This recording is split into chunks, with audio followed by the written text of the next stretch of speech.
Welcome to the Genius Factory. Enjoy the video. You start now. Check your Tecno model and Android version in settings so you know what features are supported.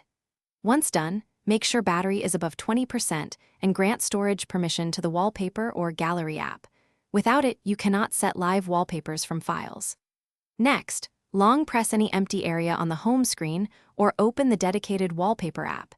This gets you into the chooser immediately, so you can pick a live wallpaper source and begin the process. You now select the live wallpaper source. Pick Live Wallpapers, a downloaded app, or a live video from Gallery. Preview to confirm motion and composition.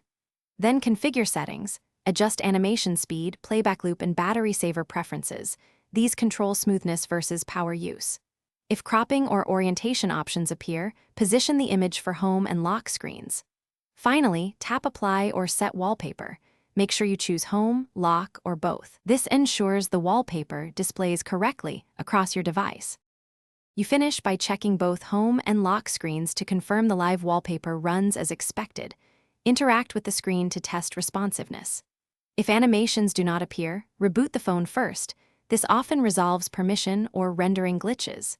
If battery or performance suffers, switch to a static wallpaper or lower animation frame rate. Finally, if the wallpaper fails to apply, clear the Wallpaper app cache or reinstall the source app. This fixes corrupted data and restores normal selection behavior. Thanks for watching. If you found this helpful, don't forget to like and subscribe.